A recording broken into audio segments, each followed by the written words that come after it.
Good afternoon, everyone. Thank you for joining us on this Wednesday afternoon. If you are here to talk about tobacco cessation locally at your campus and also some grant opportunities, you're in the right place. We have a number of guests with us from the Department of Health and Human Services.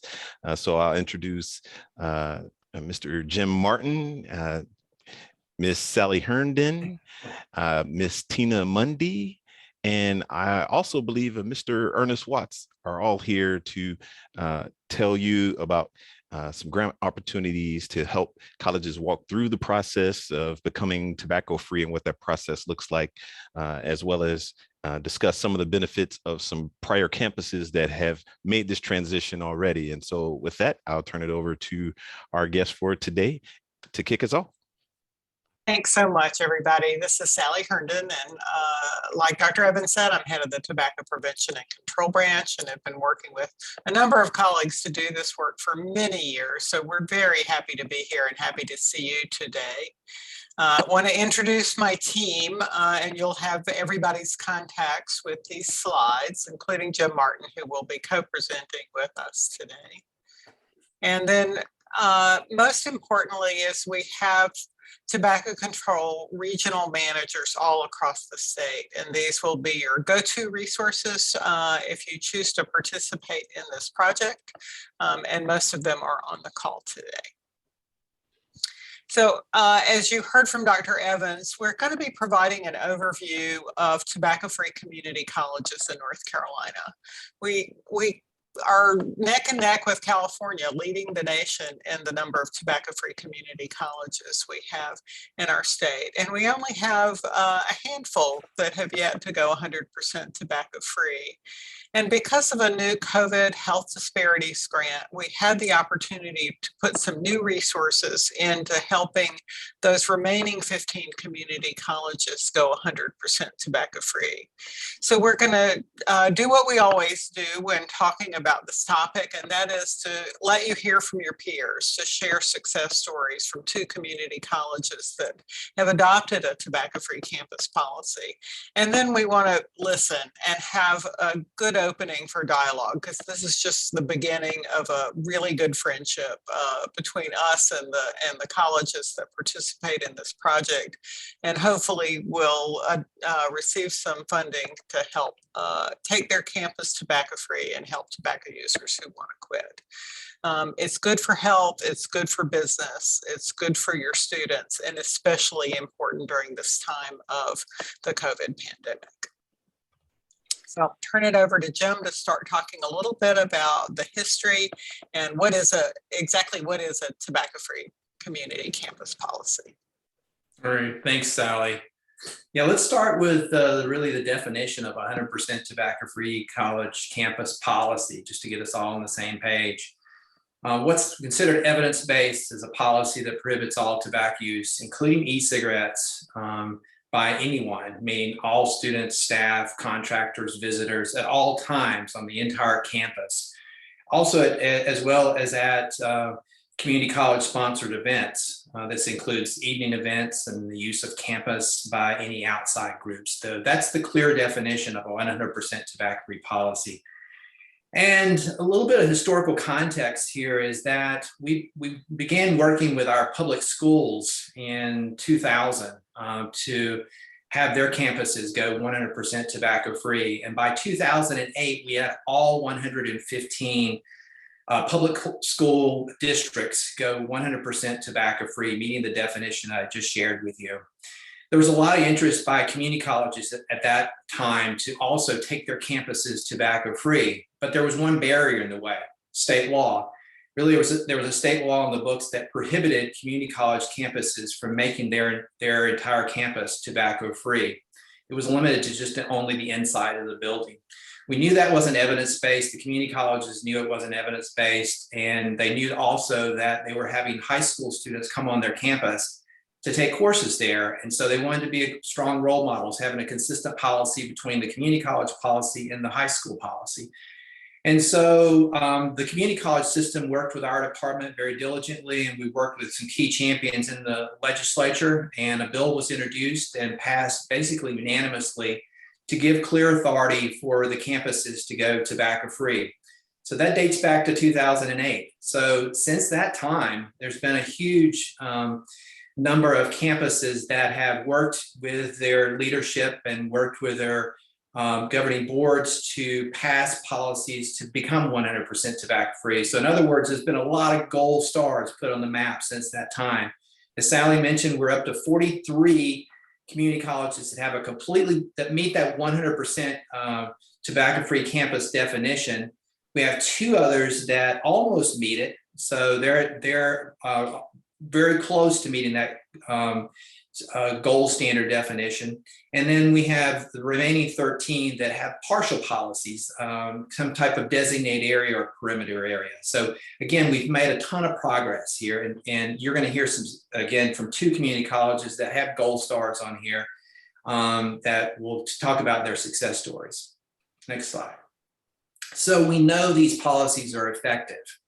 Let's move right into what we see as evidence-based. So there was a lot of lessons learned from the work on colleges across the entire country. And what we've learned from the data is that obviously it creates a healthier, safer community college campus environment, and especially in this time of COVID-19.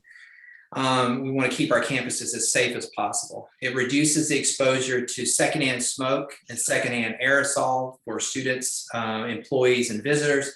Again, it creates an environment where students and staff can really be healthier. And then that leads, obviously, being healthier leads to fewer staff and student absentees. And then there's cost savings, not only healthcare cost savings, but also maintenance costs from cleanup. Next slide. The list goes on. And as I mentioned earlier, having those healthy role models at the community college campus for those high school students that are coming onto their campus to take courses is really, really important. And then opportunities for students and staff to quit tobacco use. I know there's been a lot of success stories, and you may hear from our guests today about their own success stories that's seen on their campus with especially staff helping them quit, setting up a positive environment to help them be in a better place to quit, and getting those needed resources, because a new policy creates a demand for cessation program services. Of course, there's obviously the area of creating and marketing and recruiting advantage for having a tobacco-free campus, creating a norm for the next generation of students. We were just talking before this session began with Kimberly about how long their policy has been in place there at Halifax Community College. And given over time, it's really changed the norms. And so the new norm is that there's no smoking, allowed, or any tobacco use allowed on their campus. And preparing students to enter the workplace, most of which are already tobacco-free or becoming tobacco-free. And of course, just having a cleaner, greener, and more attractive campus, eliminating all tobacco use on the campus. We see that as a strong benefit. So I'll turn it back to Sally to talk about this wonderful grant funding opportunity. So with this funding opportunity, we have set aside mini grants, about $20,000 each, for those remaining 15 community colleges that have yet to adopt a tobacco-free campus policy. And we know that one of the things that may be needed to get to start on this, because these are the late adopters really, is providing help and support for staff and students who want to quit. So in addition to the $20,000 scholarships, we have funds for scholarship funds for our Duke UNC tobacco treatment specialist training, for 1 to 2 campus representatives per community college. And the $20,000 mini grants are really an opportunity for you all to work together over the next few months to build support and create a plan. You can hire staff with this. You can economic disaster. Republicans ought not participate in this. If somebody can turn on their mute button, thank you very much. We are going to be working through our regional managers who can collaborate with you to create a contract or a memorandum of agreement between the local health department there and the region's community college. And the Tobacco Prevention and Control Branch and our skilled and talented regional managers will be available to provide technical assistance and resources, as we have done for all the other community colleges that have already gone tobacco-free. So budget categories, things that you can use this money for, are educational and promotional items. Things like tobacco prevention and cessation fact sheets, getting the word out, buttons, pocket cards, for helping with compliance and to promote Quitline NC. One of the things that might be most useful is to have some stipend funded staff. You might want to pay some student leaders to work on this project as a student project, as well as some organizers to help get things going, people who do events, planning, and so forth. You all have great meeting spaces on community colleges, but if need be, there are things for meeting expenses like room rental and AV equipment and so forth. Then there are printing costs. One of the most effective ways to implement tobacco-free policies is with signage, with great signage, and to prepare for implementation of a policy, to have lots of signage saying this is coming and it's a good thing and we will be breathing easier on this college campus once it's in place. Photocopying supplies and materials, those are examples of budget categories. So I mentioned that we also have ability to train folks on your college campuses. We've been working with community college faculty and staff who are in your health programs area, and they're putting the word out to your college campuses about the Duke UNC Tobacco Treatment Specialist Training Program. That comes in two different kinds of packages. There are comprehensive trainings for people who want to become a certified tobacco treatment specialist. This is evidence-based training that's about 130 CME hours. Our last training this year is coming right up in October, and if you've got somebody ready to go, we need to know by Friday. But then we do this comprehensive training 3 times a year, and it'll start up again in March next year. There'll be a training in July and one in November. And then for busy people, we also have added these one-day intensive trainings. There are 2 parts to helping people, tobacco users who want to quit, and that is access to evidence-based FDA tobacco treatment medications. So we do a training about tobacco dependence pharmacotherapy. And then the other part of that in combination is very effective, and that's behavioral approaches to tobacco treatment. And we have a one-day training in that. So those are all the things that we could offer faculty on your staff who could also incorporate this into their health teachings on the community campus. For that, just as an example, one of the dental school faculty members at the ECU Dental School went through this training and then went back and replicated it at the dental school at ECU. So I'm going to turn it back to Jim to talk about another funding initiative that conveniently comes right at the same time. Yeah, it's very timely to have our webinar today. Because we reached out to the Truth Initiative a few weeks ago and asked them where they're going to be having a new round of funding for tobacco-free colleges as they've had in the past. And we were delighted to hear that they have announced a new round, and it was being announced as of today. So it was just perfect timing, and we'll be able to get you more information on this additional grant opportunity. But here's some of the basics on the slide. The funding is up to $20,000 a grant to adopt 100% tobacco-free policy. So you could obviously combine that with the funding that we are offering as well. They're looking at $10,000 if you already have a smoke-free or tobacco-free policy that does not include e-cigarettes to make that addition. So there's two levels of funding there, depending on your policy. The application launch is actually late yesterday. We got the information today, and you can see the website there for the Truth Initiative, but we'll send you more information about it in more detail. There's an application deadline of in January 20th, and then the grant period is 19 months from June 1st to December 31st of 2023. So Kristen's been very much involved with many of our community colleges here and working through this grant opportunity. And here's a list of colleges and community colleges that have received funding through the Truth Initiative in the past. Again, you can see that Alamance, and I know that Dr. Evans worked with Alamance Community College when that community college was going tobacco-free. And then Bladen, we'll hear from the folks there today about their success with the Truth Initiative grant. Brunswick, Isothermal, Piedmont, Pitt, as well as Robeson. So all of those community colleges in the past have successfully applied and utilized Truth Initiative funds to go 100% tobacco-free.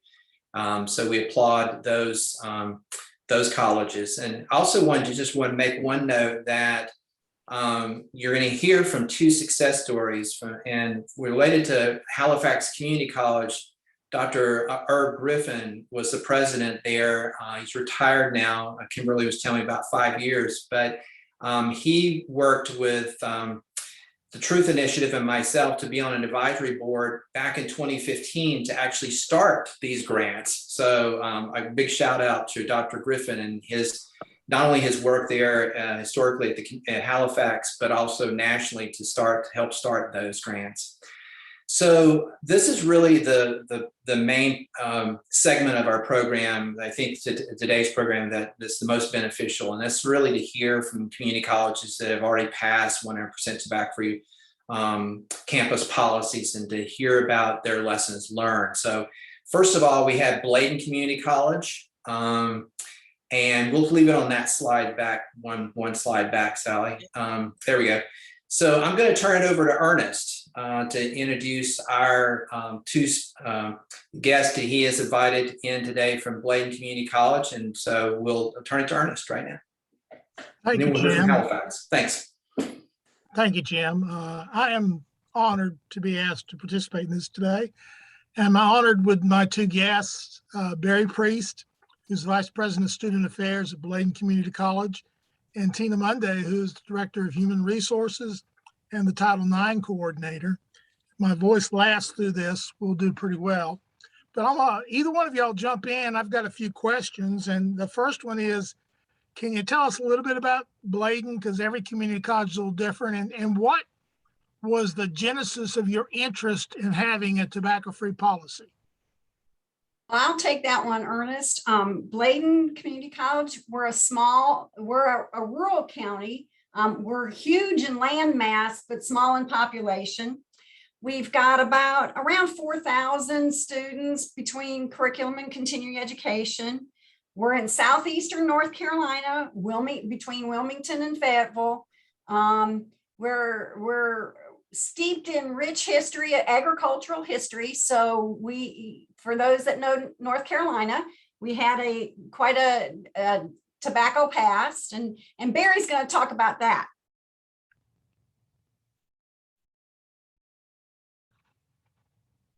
Oh, and I forgot, Ernest, you had asked what was our impetus. We had our faculty senate, and we had the SGA.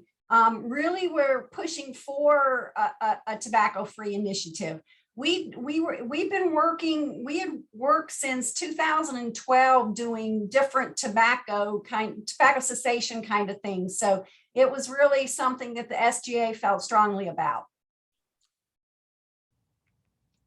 Barry, could you tell us a little bit about the past tobacco and its association with Bladen County? Absolutely. Just first of all, I want to thank you for allowing me to participate. And I know many of you on the call, so it's good to see names. I'm not seeing as many faces, but it's good to see names. I can tell you tons of stories about tobacco. I'm 48, but at 10 years old, I was driving a tractor on the tobacco field, and I would tell you all that we probably could not have accomplished this, in the 90s or maybe even in the early 2000s, because if you looked in Bladen County, the fields would have been lined with tobacco. But a lot of our farmers have transitioned into other crops at this time. But there is a rich history, and there was a lot of passion over tobacco. And we had to kind of soft pedal it a little bit in the beginning, just to make sure that we were going in the right direction and that folks weren't overly passionate about it, to the point of us not being able to proceed and having a negative light on the college. But we are so happy that we've been able to do this. It's made a huge difference on our campus. And I know it's not the question, but you know, I mean, I remember going to the tobacco warehouses, you know, with my friends and family members when they're grading tobacco, and there was a lot of folks that made, you know, it drove the economy in the county. It really did, and throughout the state for that matter. So it's just something that was near and dear to on many of the hearts and minds of the folks in the county. Even when we, I know this is not one of the questions, but even when we went to the board, there was still some passion within our board. And it took some true champions in there on that board to talk through it. And the ultimate reason we decided we needed to go tobacco free is we are an educational institution, and our job is to help educate folks on healthy living, as well as other things. So that was where we landed. Let's explore that about some of the champions you found. Were some that you didn't anticipate to help you when you approached the board about this? Oh, absolutely. One of our trustees was, he was a doctor, a medical provider, and he really was supportive and really was behind us and backed us as we were going through this, as we presented policy, and things were, you know, we didn't go initially right away, and he was very, very supportive and continued to encourage us and encourage our students and our employees who really felt strongly about going tobacco free.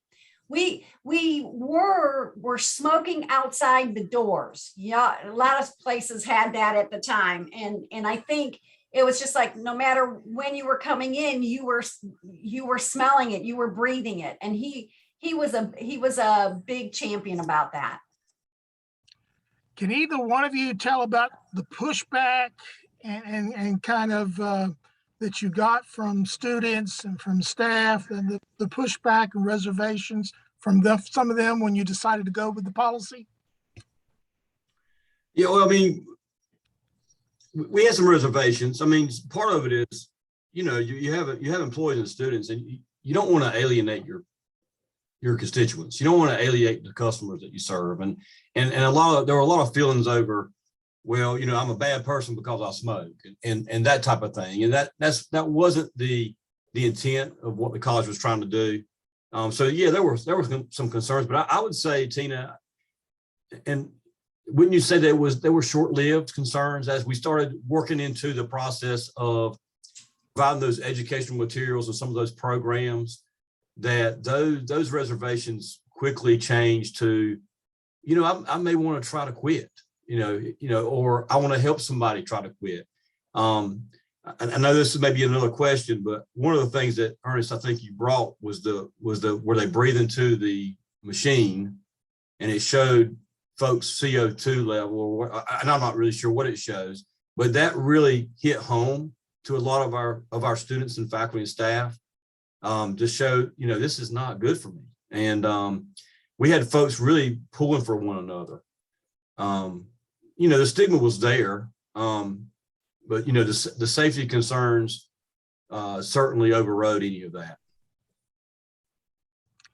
Jim brought up about the Truth Initiative grant, and y'all were one of the beneficiaries of that. And of course, one of the signs is that at the lower part of the slide, you see what I think is the best community college tobacco-free sign in the state, but I'm prejudiced. Can you tell a little bit about how much of an advantage it was to get the Truth Initiative grant?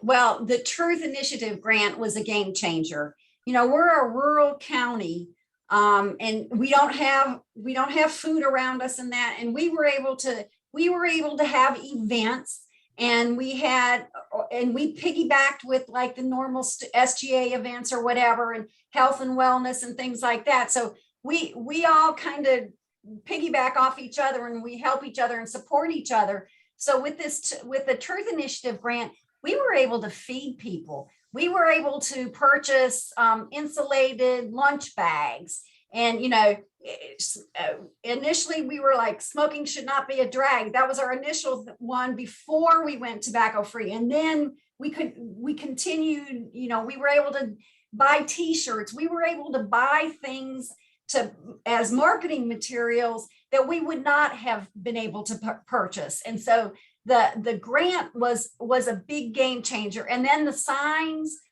we have nice signage on the campus, and we have some sandwich board signs, and that kind of stuff was absolutely huge.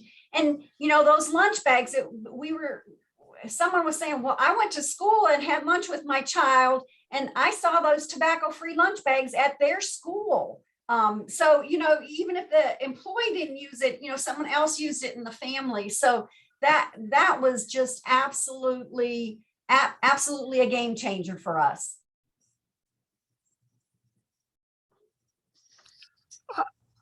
I know a big reservation that a lot of people have is concern about compliance. Did I lose y'all? No. We're Okay, here. thank you. My internet, they came up and showed me my internet was not stable. Probably meant me instead of my internet. But a lot of concerns a lot of community colleges have is about enforcement, what we like to call compliance. Did y'all have any issues with that, or do you still have issues about it today? Well, you know, I wouldn't want to give anybody a false representation. I mean, there are times when you have students that just don't want to comply, but you work through that like you would any other conduct issue on your campus. We take the approach of continuing to try to educate. I wouldn't say we have a really good campus culture. I would say that at Bladen. I mean, it's, you know, folks have rules, and we have rules and folks follow them for the most part. But as you know, just like any place, there's going to be times when folks don't. But I would say that was, I mean, again, the overriding factor were the other things, the safety issues, and we really had a problem in folks not more so of not smoking in the designated areas that were assigned. They were staying around the doors. They were in the gazebos or outside the gazebos when they were supposed to be in the gazebos to smoke. Being that we're not allowing it on our campus at all, there's not as much of that going on because there's not, you know, it's easy to wander off. You know, when you have a cigarette in your hand, you're just kind of talking and you're wandering off, I suppose. When it was raining, and that's another thing, when it was raining outside, folks found shelter where they could. So they really congregated around the doors. We knew we had to do something about the way our campus was set up about all the smoke around the doorway. We were getting more complaints from that than we ever have about going smoke free. Well, doesn't having a tobacco-free policy kind of prepare your students for the work environment? Because most likely they're going to be living in housing that's tobacco-free. They're going to be working in places tobacco-free, correct? Absolutely. It's making a big difference, I think, honestly. Has the policy in any way impacted the enrollment of the college or employment at any time? No, I mean, no, absolutely not. I mean, us changing to a tobacco-free campus. I mean, you know, we still have folks that, you know, they may want to try to light up, and you know, we've asked our staff to be vigilant and about other things, not just tobacco, but in today's world to be vigilant around your surroundings. And we have a good system in place where, you know, any employee can come up and it's just, we even try to prep our folks on how to approach somebody that's maybe smoking on campus. You know, hey, you may not be aware that we're a smoke-free campus or whatever it may be. Or vaping. Yeah, and we've had some really good results with that. Folks are very considerate when they're approached with the right tone and manner about it. You know, when you go to somebody and say, you know, you can't smoke and get on like that, it turns into more of a battle than if you approach them in a different way. So it's not been an issue on our campus with enrollment or anything like that. And Ernest, I can tell you, we have a relatively new employee in the last couple of years. He was a smoker and had to do the smoking attestation stuff and that.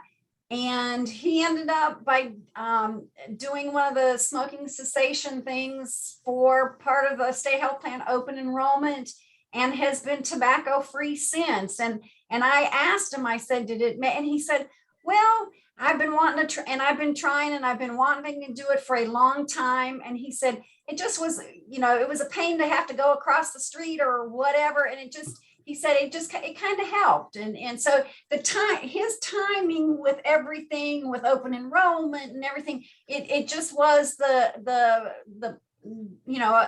good combination of events for him. So it did matter. Is there anything about the experience that I didn't bring up that maybe you'd like to speak about right now, either one of you? Well, I'll just say, you were great. I will say that. I mean, if you're Checks in the mail. well, I mean, I'm getting paid later, I hope. But no, I'm joking there. But I mean, for those of you that are working towards going through this process with the individuals here, I mean, we really had a good experience. It helped us be able to spread the message. Financially, it helped us put signs on our campus and do some of the things that Tina was talking about. We also made it a part of our QEP at the time we were doing SACS. Our QEP was based on a 4P action plan about planning, preparing, practicing, and producing. And we used the process for going through this becoming a smoke-free campus to use that plan to be able to go to a smoke-free campus. So we were able to implement some things there that way too. So you all were great. We really had a good experience with this initiative. Well, and I will say, Ernest, I see Travis is on here too. And I think it helped so much to have we had a tobacco-free task force made up of faculty, staff, students, SGA representatives. We had smokers, we had non-smokers. So we had a good cross section, and it really was, and we had ex-smokers. I mean, so it was really a good mixture of people. But having all the different events and having Ernest and Travis was there, and it gave credibility, because it wasn't just college employees saying it. It was coming from other people. And like Barry said, that CO2 meter, oh my goodness, that was a game changer. When people were coming back to try, students and faculty and staff, they were trying to get their reading, and it was like, oh wow, this is not good. I can't breathe very well, So it really did help us, give us credibility to our process. Y'all are both so kind. And I went through this process with 5 total community colleges. And this was the easiest, and it's the easiest because Tina and Barry are good people. You're not going to find any better than the people. So thank y'all. Now I got to write a check to Tina too. So, thank you. Jim, you want to lead it on to Halifax? Absolutely. Thank you all very much. And we'll get to some, if folks have other additional questions for y'all, we'll get to that at the end. But let's turn it over to Michelle to introduce our special guest from Halifax Community College. Yeah, thanks, Jim. So next we have Kimberly Mack, and she serves as the Special Assistant to the President for Governmental Community and College Affairs for Halifax Community College. She has a Bachelor in Arts and Political Science from North Carolina Central University and an MPA from East Carolina University. Go Pirates. She's a member of Halifax County Board of Health and is currently working on her doctorate at North Carolina State University in community college leadership. She's worked at Halifax Community College for almost a decade and was part of the administration team who adopted the tobacco-free policy for the community college under the direction of Dr. Griffin, the president at the time. She continues to promote the success of Halifax Community College's tobacco-free policy to other community colleges around the state, as well as the United States. So thank you so much for joining us, Kimberly, and take it away. Well, thank you so much for that kind introduction. I appreciate that, Michelle. And again, I'm just going to sit here and tell you the story of what was HCC's path to tobacco-free policy. I mean, as she mentioned, I came in 2012. So the policy had already been passed, but we were still dealing with, I guess you could say, the implementation stage. And then we also went back and amended our policy in 2014 to include e-cigarettes. So where to start? Tobacco-free campus planning and implementation. Check out the support for the initiative with campus constituencies before starting the war.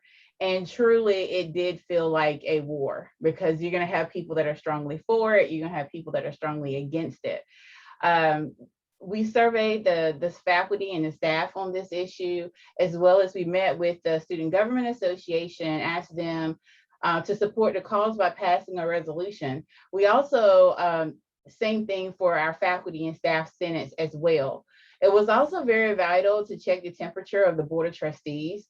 So during that time, Dr. Griffin met with the Buildings and Grounds Committee, and they were able to make a recommendation to the full board in support of the tobacco-free campus. So now we're going to talk about some of the lessons learned and setting the right tone. Everyone on campus must be a monitor for the policy.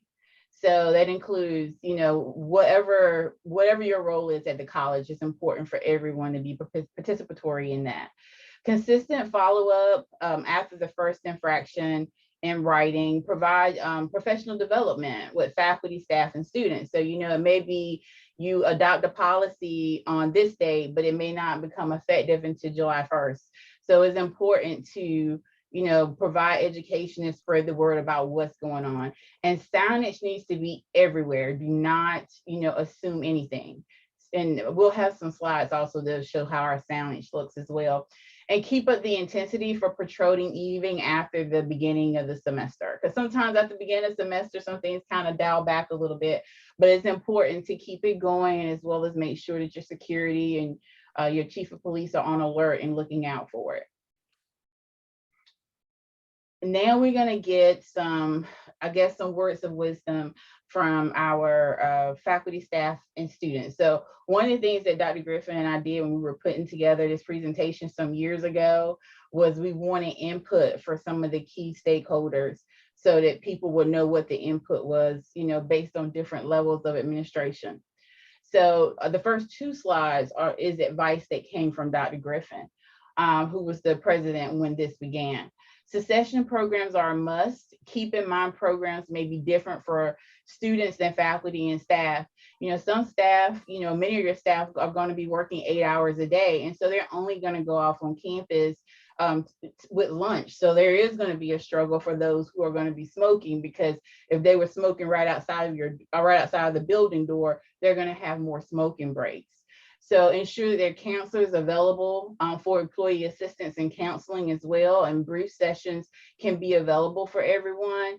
And then also, you know, having the college serve as a role model for healthy habits is also a very good practice that our community colleges should follow.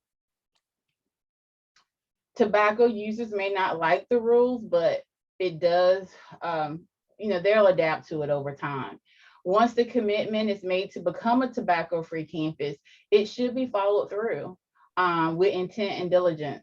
And when implementing a tobacco-free campus, administrators, faculty, and staff must set the examples. Success cannot be obtained with do as I say, not as I do attitude. And when leaders lead, students will follow. That's very important. Next slide. So this is some of the responses just from people that literally in our building that day, we were walking up to people and asking people their opinions on this, and this is what we got. And this was probably back in 2012. So when he started doing some of these presentations. So I guess it's also important to say when some of these responses were coming in and our policy was passed in 2010. You know, one person said, I think this is one of the best decisions made here at ACC. One thing that made the change smoother was giving people time to hear about the new policy before implementing it 100%. And then here, you look at number 12, I was a smoker, but they left campus at scheduled times for a smoke break. And the policy helped curb their urge during the day. So it was also not worth them leaving campus multiple times a day. So if you think about how often people may take a smoking break on campus versus you having to get in your car and physically leave campus. Next slide. And here are some additional ones that were given as well. Number 13, I really think the undeniable lesson learned to be shared is that students will adapt. And usually they adapt in unpredictable ways. And I think the surrounding grass fires is something to share. So not too long, and I think it was probably between 12 and 13. If any one of you have ever been to Halifax Community College, right next door to our campus, adjacent, is a property, and it has grass and it's been kind of grown up and it has trees, and it caught on fire from someone walking over with a cigarette butt.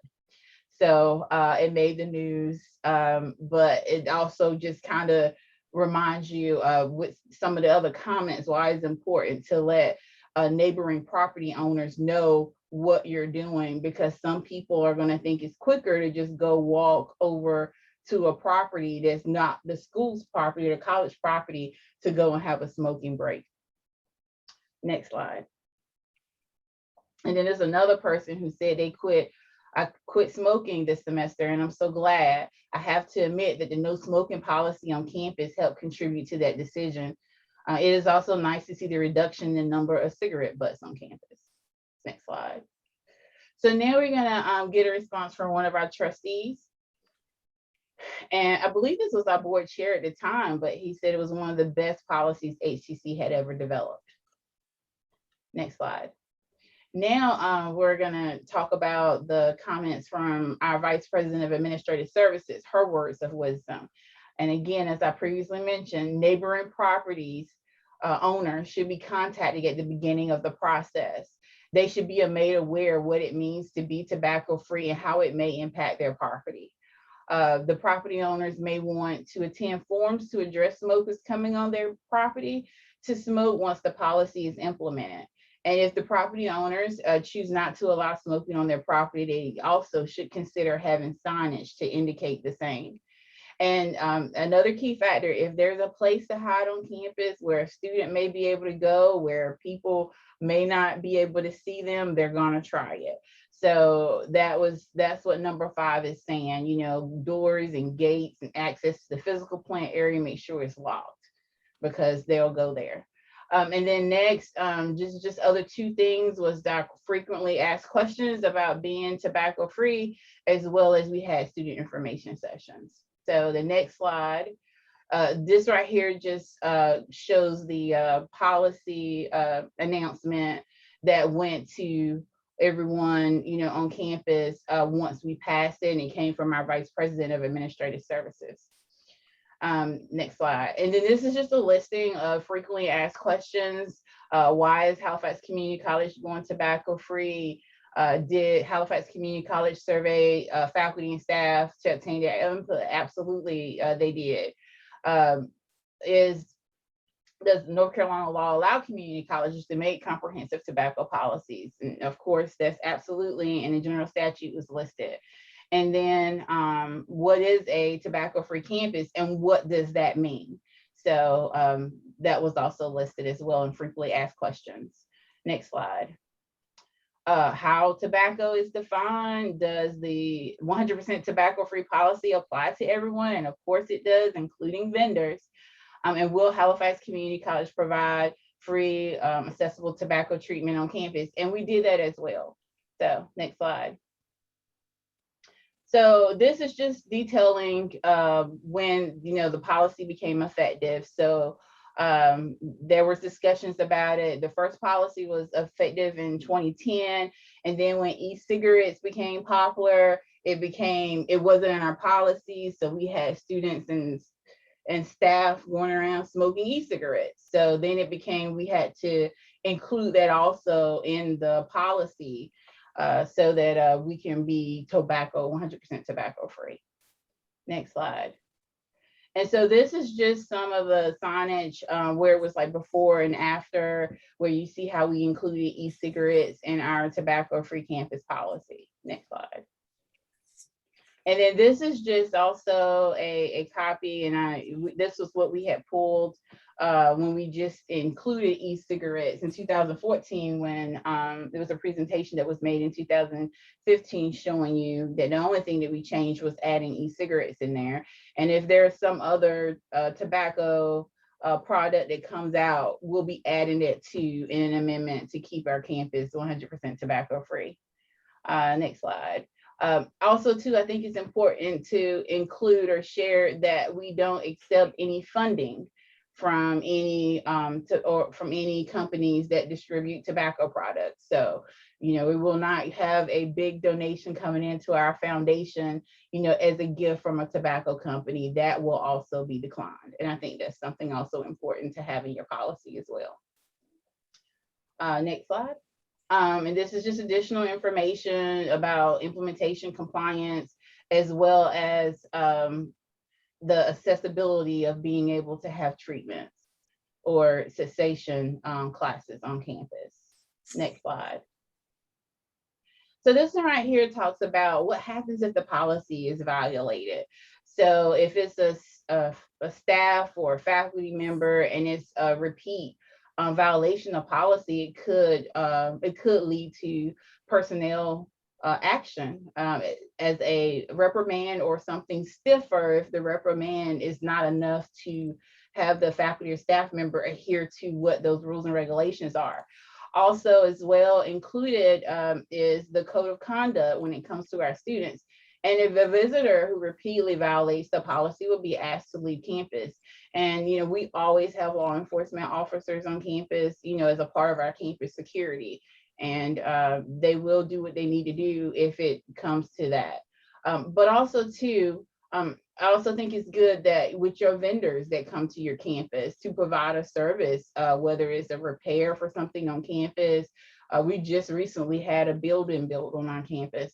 It's important that our vendors understand that it's a tobacco-free campus, and that if they, you can give them a warning should they be on our campus and they're smoking, for example, but it will also be a breach of contract if they continuously smoke on campus and we've asked them to stop. So I think that's also really important too, when you're looking at developing your policies, being really stern with what's in there and making sure that you follow what you have in your policy. Next slide. And this is just some copies of some of our signage here. Whatever building that you go in, and I'm thinking that I don't think it's up in our new building, so we'll have to make sure. We just moved into our new building a few months ago. We got to make sure that the tobacco-free policy is also in our new building. But all of our buildings have these signs, and we have signs here in English and we have signs here in Spanish, because we do have a small number of students on our campus that speaks Spanish as their first language. Next slide. And this is just additional. This is actually from the same building, so it's just the front of the building. Those are the two signs you saw with the newspapers, and then this is the back of the building where when you come in, you're seeing these signage as well. Next slide. And so this was our first logo that we had, and it was on our website as well. So you'll see that on our next slide. It was on our webpage, and I think that was good in the beginning, because so many people go to your webpage for information that it just proactively prepares them that when you come to campus, already know when you turn in on 100 College Drive, put your tobacco products down, because it's not something that we're going to be having on our campus. So that's something that's really important. It's not on our website anymore. We had a change of administration. Our website has been redesigned. So, and I found that out yesterday as I was, updating this presentation and making sure things were still, as it should be or in place before we had this presentation today. So I talked to our chief of security, and so here we are, 11 years later. And I said, are you having problems? Are we having a lot of people violating this policy now? And he said, no. He said the biggest thing that he may see is, someone driving off of campus and they're right there at the stoplight and they have lit up a cigarette, but they're on their way out. But as far as, around here on campus or seeing cigarette butts in places, that's not something that we see. So over time, even though, and you'll see a little bit down the road, I think in the next few slides, you'll see some comments that we got from people back in 2015, but people do adjust over time. And of course, our staff has had some turnover since that time, but it's much easier now than I think what it was when we just started. So right before Dr. Griffin had gone to a legacy briefing for AACC, he had asked, we discussed, and he had asked about, what do you think about getting responses from just doing a quick poll and see how people respond to this. So, and the one question we had is, what advice would you give colleges who are preparing to implement a tobacco-free policy on their campus? Well, here are some of the comments. So the first few comments you see are people who felt against the policy. Like, for example, I read one: I understand that some people find tobacco smoke offensive, but what I find offensive is the infringement of my civil liberties. I should have the right to at least smoke in my car. What's next? Are you going to take away the salt that I use?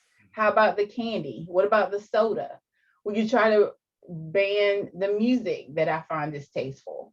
I know that you would justify smoking ban by citing the health risks of secondhand smoke. Why can't we enforce a dress code? I don't like seeing young men with their pants down past their butts. So, and then another person here, at the bottom, I feel that colleges should not implement smoke-free policies. Most people in college are 18 and older, so they're old enough to make their own decisions about whether or not they should smoke. I understand not letting people smoke in buildings or classrooms, but once they're outside, they should be allowed to smoke. So these are some people that felt strongly against the policy, and this one is the same way. So next slide. So here's some that I felt a little bit different. Having a smoke-free campus is a positive way of promoting good health. It helps to keep a clean campus. When smoking was permitted on campus, we would find, cigarette butts all around and on sidewalks. And for those who have to smoke, they must leave campus or go somewhere else where it's permitted. Next slide. This person here, particularly, they talked about how it impacted their lives. Why it's important, because it talked about the history of North Carolina's past with growing tobacco. And of course, for many years, even in Halifax County, it was tobacco or cotton. Sometimes one had a little bit edge or another for being our #1 growing crop. But this person here talked about how it affected his family and how he lost people that had passed away because they had medical crises like lung cancer that was probably related to their smoking habits. Mm-hmm. Next slide. This is the same one, very similar. They're just talking about how impactful it was and how happy that they were that we created the policy. So do you have any questions? I know we have the slide here, but I was trying to roll through it kind of quickly in efforts of time. So do anyone have any questions for me? Yeah, that's a great presentation, Kimberly. And again, fantastic presentations from both community colleges. So let's open it up, and if you want to ask a question in the chat, or if you want to take yourself off mute and see if you have questions for Tina, Barry, or Kimberly at this point in time. Does anyone have any further questions? Yes, hi, this is Joanne Series from Cape Fear Community College. Can you hear me? Yes. Yes. Yes, hi. I do have a question. I think it is probably more related to Ms. Mack. One of the slides in your presentation talked about neighboring property owners and considering them. And before, in preparation for this webinar and this invitation, I kind of did a little bit of historical research at Cape Fear. And apparently it seems like several years back, we had tried an initiative like that to go smoke-free and tobacco-free on our campus. But because of our kind of unique situation, I guess, the way we're situated, we're in a downtown area with very close neighbors. And what we experienced at that time was a lot of negative feedback from the surrounding neighbors that students were leaving our campus, but then just going next door and smoking there. And so those property owners gave us a lot of pushback on that. And I think that's why some of the past efforts had been abandoned. So I'm not sure if you've got some, I liked your ideas about involving the property owners up front and doing some forums and things, but maybe you can expand a little bit more on how you let them know. And if anybody else has had any experiences similar to that, how you overcame that barrier. Sure. So in our case, I guess it's a little bit different because again, you know, our neighbor that was beside us where students walked to where we had the fire, it used to be like a mobile home park, not mobile home park, but where they sold those mobile homes. And then it went to being a place where U-Hauls are rented, but it was kind of grown up at the time. So, you know, a cigarette butt can easily catch fire. But we also have convenience stores because we're right here, Interstate 95. So they probably found it as a benefit because most people who leave our campus go to the convenience store and go smoke.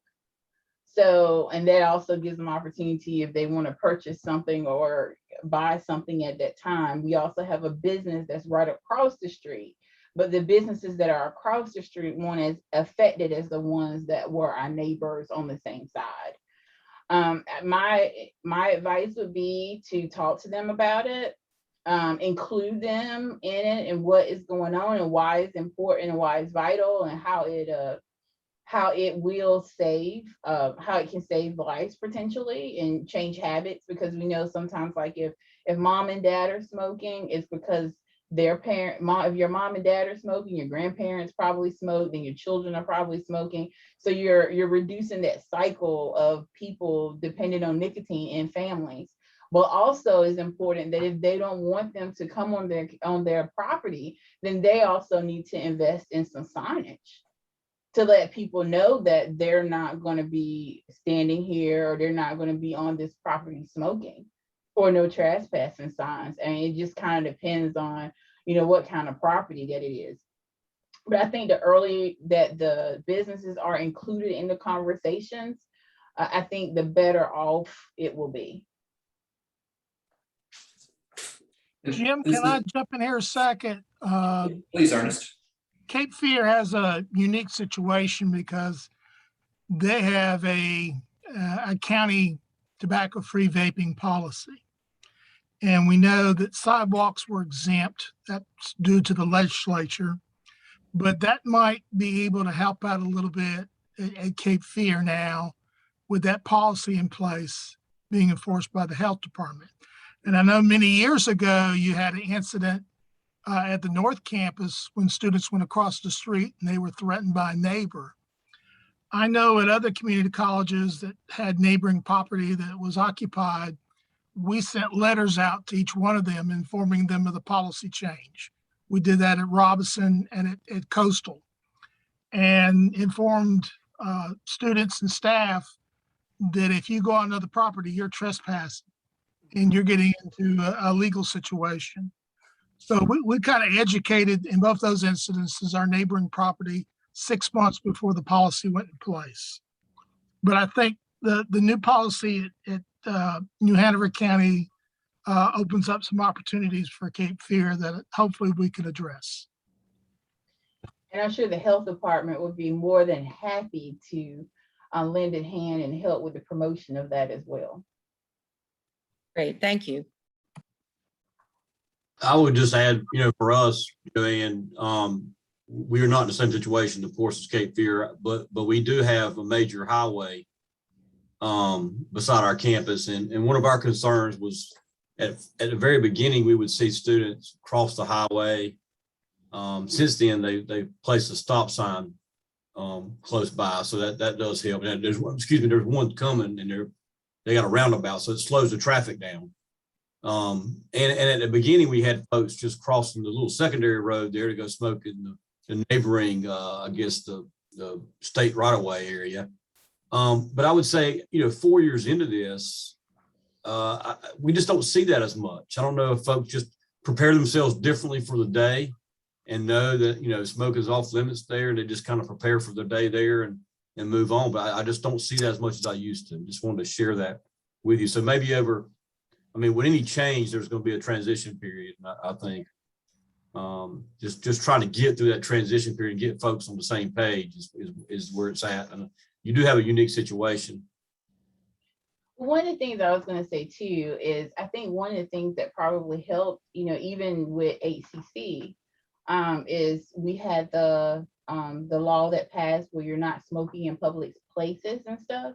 So that's one of the things I think that helped. You can't go into a restaurant now and smoke. You're not going to be able to go into like a hospital or a movie theater, and you're not going to be able to smoke while you're in there.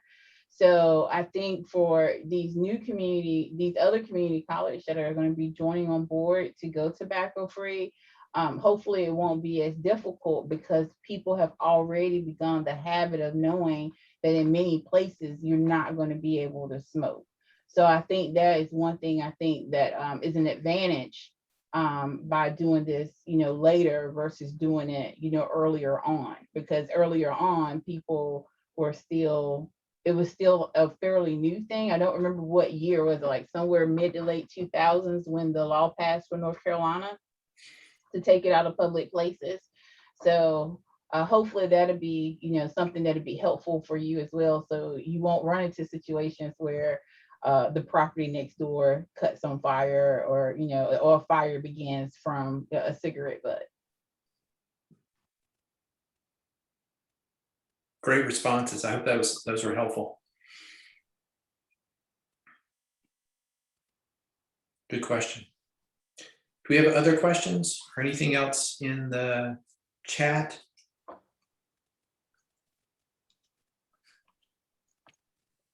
Anything else?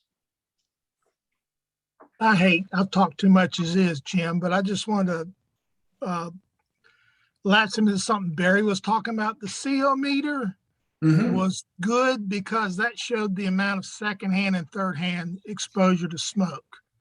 And that was a great selling point because, you know, on average, you're only talking 1 of every 5 people on campus smoking. But when you give the attention to the other 4 and their exposure, that they become stakeholders for you, champions for you. And I'm not going to talk anymore. Absolutely. And Ernest, as you said that, I think people that lived with family members that smoked and that really showed in the CO2.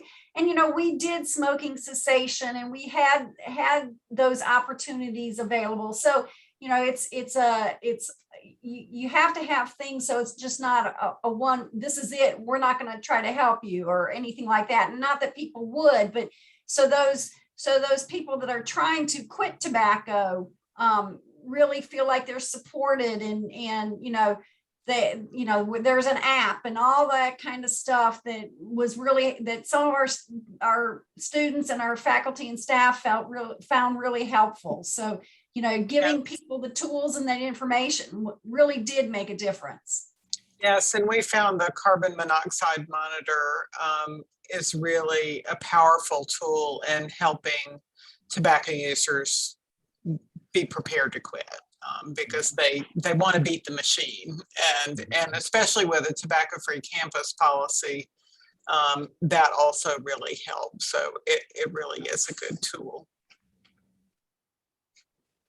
I want to thank our guests from Bladen and Halifax today for excellent presentations, and thank you all.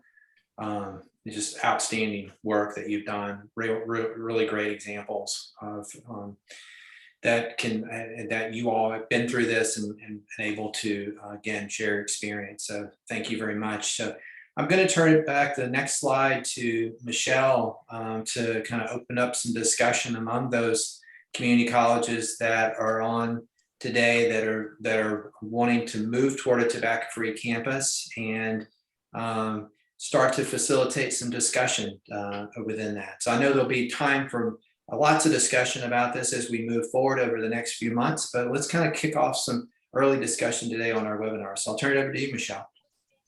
Thanks. So yeah, just like Jim said, we want to kind of facilitate some discussion among all of the community colleges who are present on today's call. So feel free to either unmute your phone and jump on, or put it in the chat, and we'll kind of, I believe Jim and or Sally will monitor that as we kind of go through. But the first question is, what are you currently seeing or hearing on your campus pertaining to tobacco use?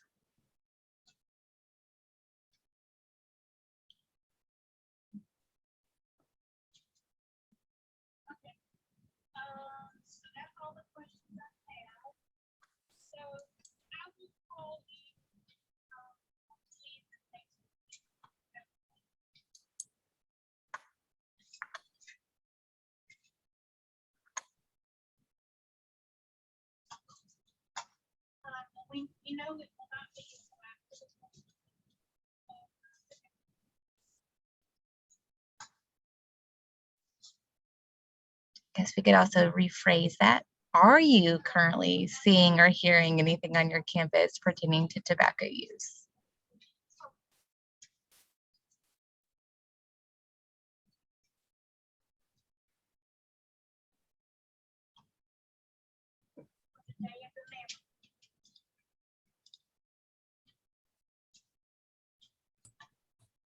Hi, this is Hadley, the department chair for the Associate Degree Nursing Program at FTCC in Fayetteville.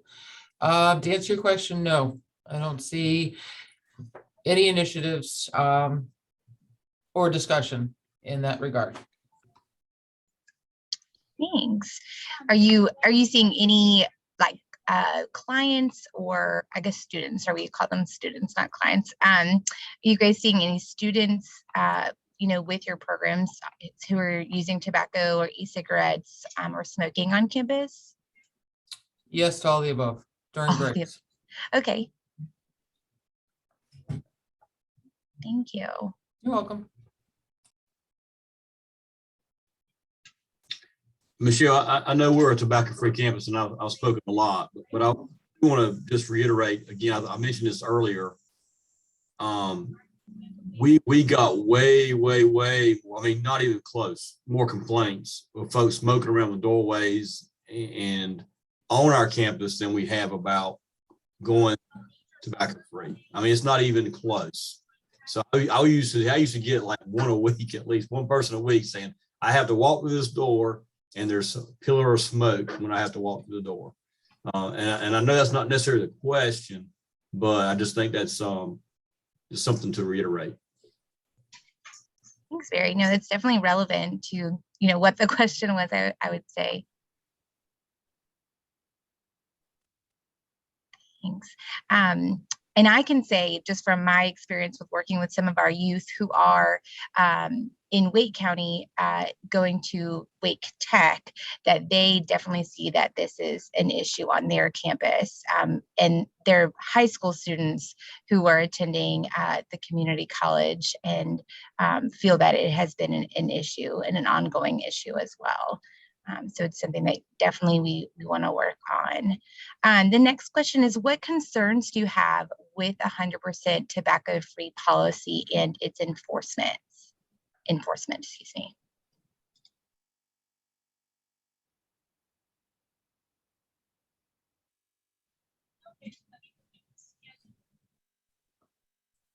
This Joanne again. One of the things that is crossing my mind is that the timing of all of this, although I would support going tobacco free, we currently have a mask mandate on campus because of COVID, and just enforcing that, we've gotten some pushback.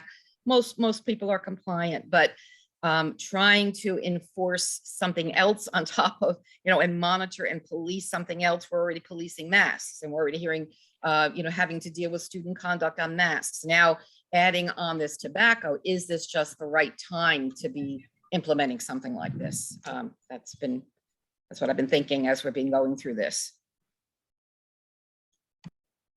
Although it's hard to smoke with the mask on, so it might be easier to implement. One of the other questions related to the first one that Michelle mentioned is, a lot of times with vaping, young people will do this as a social activity. Are you all seeing folks getting together and sharing vaping devices? We know that it happens, and it is certainly not only a risk factor for getting kids addicted to nicotine, but it's also a pretty serious risk factor for contracting COVID-19. Any observations of sharing vaping devices? I know in high schools, vaping devices were often left between students in bathrooms. And the toilet paper rolls were one of the places we heard kids sharing vaping devices.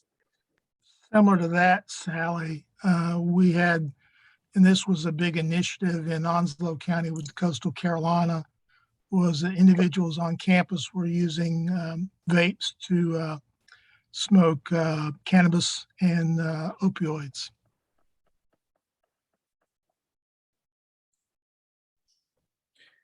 Absolutely, Ernest. Yeah, the devices are easily retrofitted with other substances that can be vaped beyond nicotine solution. Good point.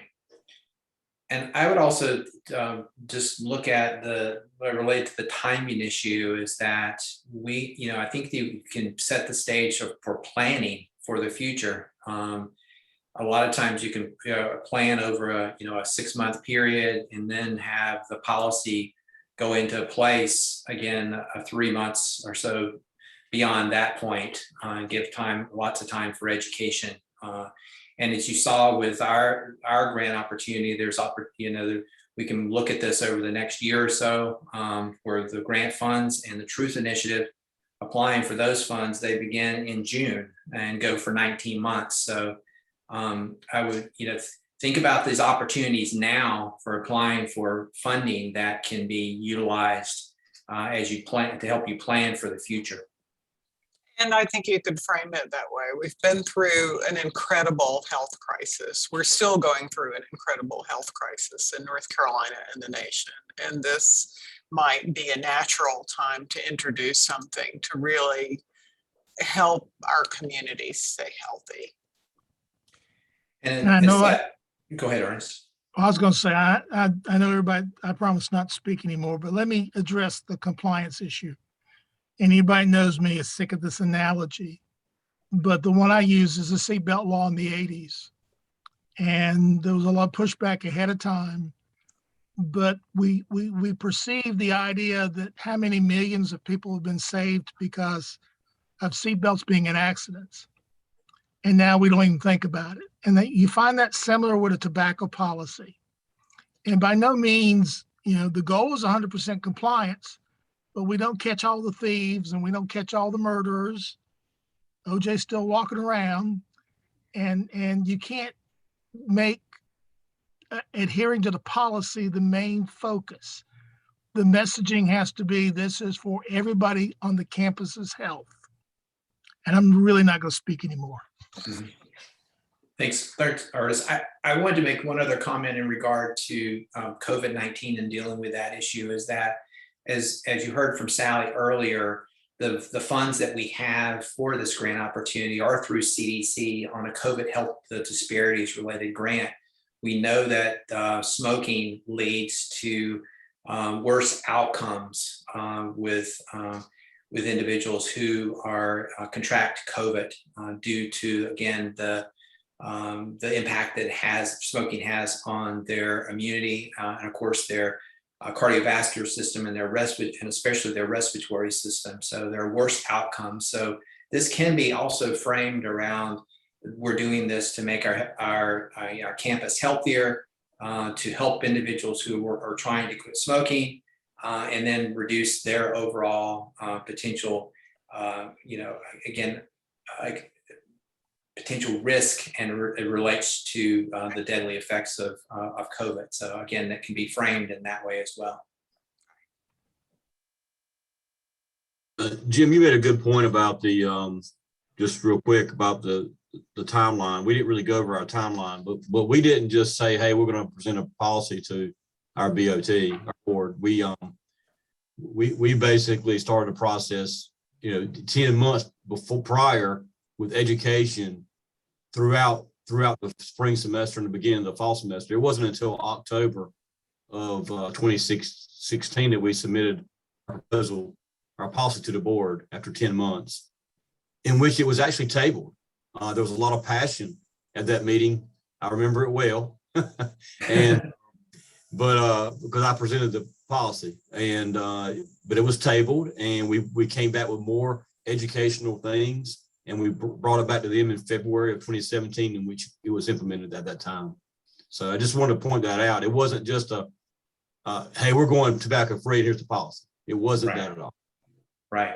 And you know, the big sign that we have, tobacco free, we had an initial sign saying we were going tobacco free June 1st, 2017. So giving people, you know, even the public coming on to campus had knowledge of it.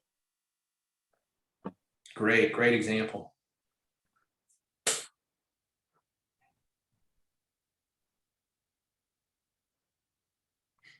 One thing I'll also add is just reiterating, checking the pulse of your, especially your board. I mean, seeing where they are. It may mean, you know, working with or meeting with some board members one-on-one, or having or bringing it up in committee meetings with just new business or just general updates to see what how they feel about it. Because if they have some concerns, the board is going to bring it out, and then you can work through what those concerns are to help you have a more smoother transition in the board voting to approve the tobacco-free policy. And then also, you know, again, you know, saying you have the support from your student government association, your faculty, and your staff senate, and doing a survey. That's also really important too, to just check the pulse of the campus, because, you know, if you only have, like, I really think you'll have more than what you may expect. But say, for example, if you only have 20% in favor of it, then you know it's not the correct time. But in the case with ACC, we had 65% that was in favor of it when we did a campus pulse by sending out a survey to see how people feel about it. But it will mean, you know, doing some work one-on-one or doing some work in smaller groups to see what people's input or what their thoughts on.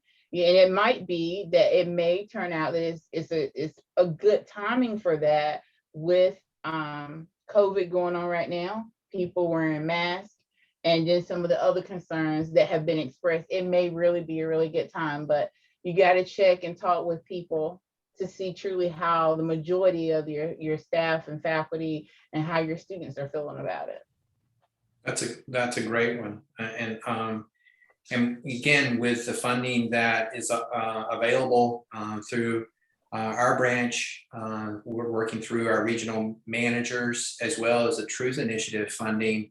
That's a great example of an activity that can be done, of actually working and conducting a survey, and maybe actually helping to get some stipend funded students to help with that, administering that survey. That's another great example of how you could utilize some of the funding for planning purposes. You can also do listening sessions, get groups of people together, groups of students, groups of faculty, groups of community members who own businesses surrounding, and just do listening sessions. I think one of the things as we took our public housing facilities tobacco-free across the state and across the nation was mostly when people felt like they were heard, especially people who were addicted to tobacco, who were afraid about this because they were afraid that they wouldn't be able to comply. It really helped. And then again, providing help and support to tobacco users, embracing them, listening to their needs, not providing stigmatized language or vilifying them in any way, because most of them were 12 or 14 years old when they started, and they were sold a product that was heavily advertised to them. It's not heavily regulated. It's designed for addiction. And so we owe it to them to give them the help and support that they need. And fortunately, we haven't talked about this very much, but we've got one of the best quit lines in the country. So we have help and support through Quitline NC that's available through telephone counseling, as well as online counseling and text counseling now that's really there 24/7, meet you on the road right where you are and help you make a plan to help you quit. Mhm. So I've lost Michelle on my screen. Michelle, I I'm still pulled up here. the neck. Oh, good, good. I like seeing your face, my dear. That's okay. Thanks, Sally. So the next question is, what areas of the campus do you feel like need the most attention, i.e. pain points? I think a few of you guys have said, the surrounding areas right outside of campus, like other properties, is one of the largest pain points. I know BCC has said the areas right outside their doors was a big pain point. So what are areas of other community colleges that you guys feel, need a lot of attention for a tobacco-free policy? Love to hear from Fayetteville, since we heard that there's considerable tobacco use on the campus there.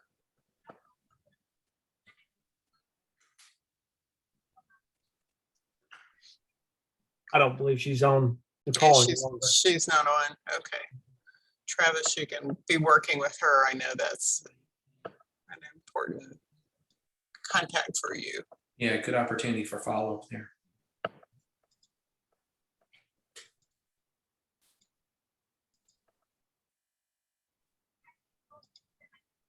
Others?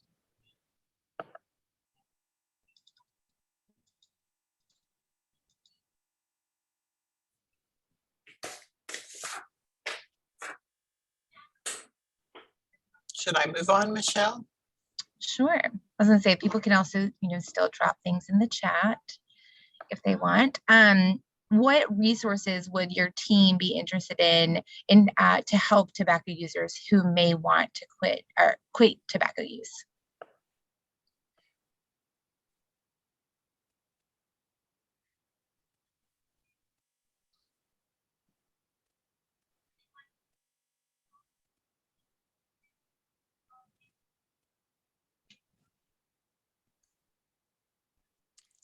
Let me ask a specific question about that. Is there anybody who knows of faculty members in their health sciences faculty area who would like to go through our tobacco treatment specialist training? Because we have scholarships through this funding, and it would be great to get some community college health faculty trained in tobacco treatment, a lot. And if they go through our training, they'll know more than most physicians know. I guarantee it. Physicians don't get a lot of training in how to treat tobacco use in medical school.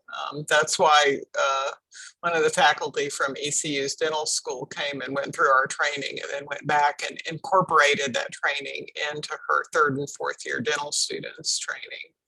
And it's one of the most practical trainings health sciences and health clinicians can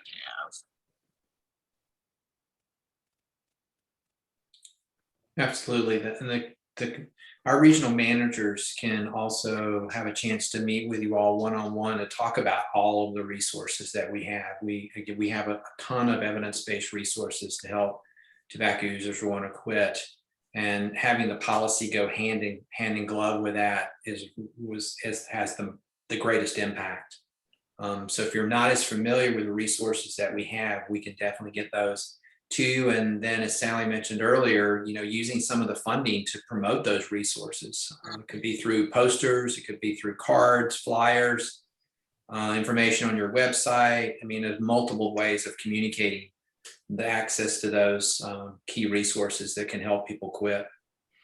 There are a lot of new resources that we're investing in the nation, and hopefully in North Carolina, that are really focused on tobacco cessation for young people who are addicted to vaping products. So we've got more coming out our way, and a lot more knowledge and evidence about what works with young people and vaping products.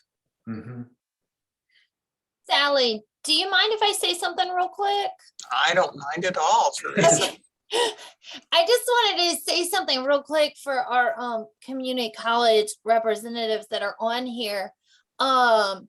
In regards to that cessation training that Sally and Jim are speaking of, the reason why I wanted to mention this is because one of a high school in my region, Gates County High School, actually recently had a social worker from the high school become a tobacco treatment specialist.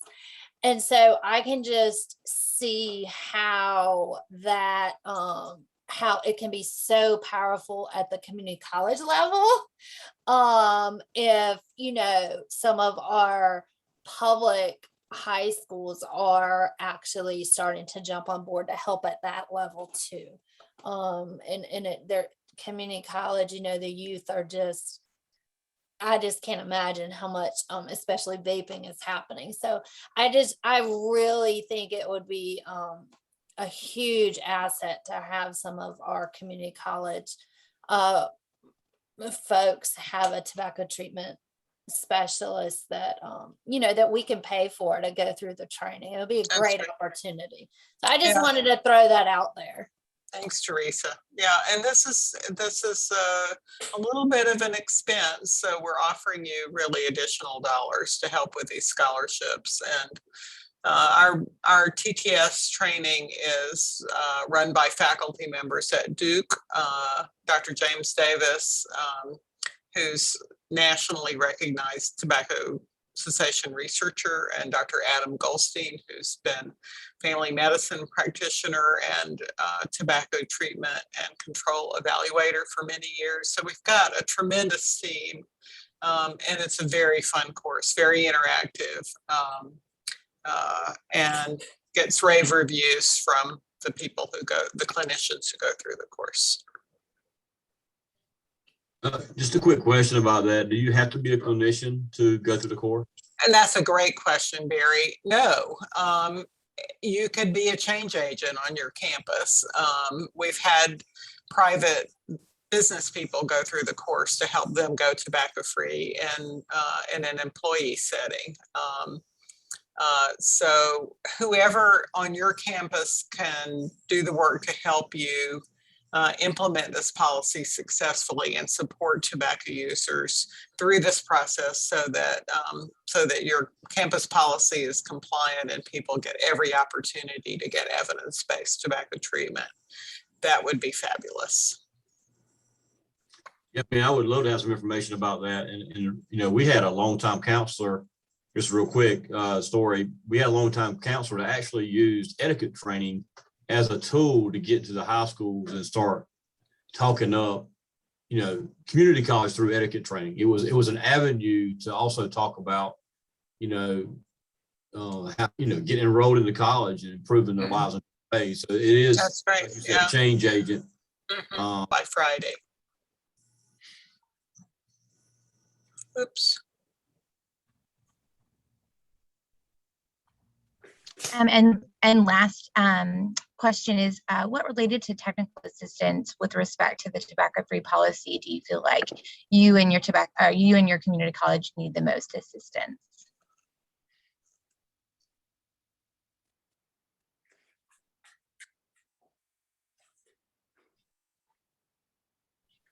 Well, I think we're running low on time, and I think we've given a lot of information, and I appreciate it. Thank you, Michelle. I'm trying to move on from here. Whoops, get to that slide. So I think one of the things we're going to do is get this slide set out to people, and then perhaps follow up with a brief Survey Monkey to gain input from community colleges across the state who may be eligible for this grant. We do have a little one-page application for the Tobacco Treatment Specialist Training Scholarship so that we can just get you into the system and set up the paperwork to help pay for that program and build support for tobacco users who want to quit. We would really love to have an idea of how many community colleges want to participate in this. So I thought about maybe just an informal, non-binding letter of interest or intent to apply as soon as the campus is ready. And that may take some conversations on your campus to do that. But we'd love to have a group of community colleges who are ready to work together on this and support each other through this process, maybe by December of this year. And as Jim said, the Truth Initiative is going to be gearing up in January with the funding from their grant program. And then we really want to work together over the next few months. Your regional managers are there to have these conversations one-on-one with you or with your teams of decision makers or teams of student leaders in your campuses to think about creating a plan and a budget and to collaborate on either a contract or an MOA between the region's local health department and the community colleges. And we're there, as you heard from our case studies today, to provide lots of training and technical assistance and resources. Jim, do you have anything to add to that? No, we covered a lot today. We will get out not only the slides, but a recording of today's webinar.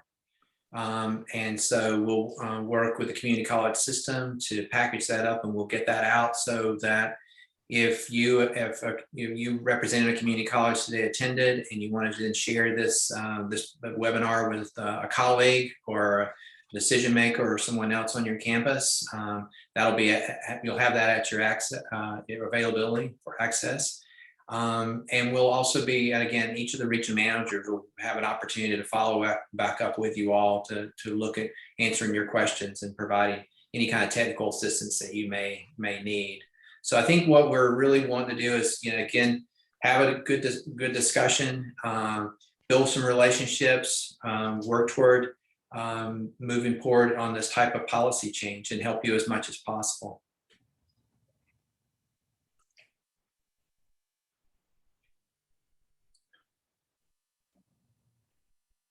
So that's all I had. Okay, thank you. Anything from anyone else? I know y'all sick of me, but here I go. I think messaging is very important. It's something you need to remember because we're telling people they can't smoke on campus. We're not telling them they can't smoke. We wish they'd stop, we really do, because we care about them. But I think the way you message and finesse the message, that's helped out on the campuses I've worked with. And this really is the last thing you'll hear from me. Great words of wisdom. Ernest has lots of passion and experience for this, and we so appreciate you, Ernest. Thank you. We love listening to you.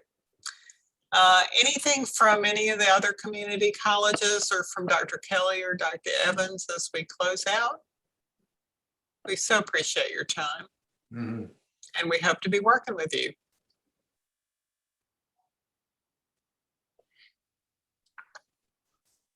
So I don't know if Dr. Evans had anything he planned to say, but we thank everybody for their participation today, and we'll get the recording and slides out to you as soon as we can. And Dr. Evans, you have anything for our closing today?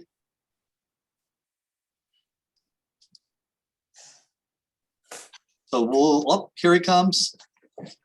My computer's frozen. Just want to say thank you for your participation today. Thank you for everything that you do for our students. Please take care of yourself, your family, and be safe. Thank you. Thank you so much. Thank you. Thank you all. Take care. Bye now.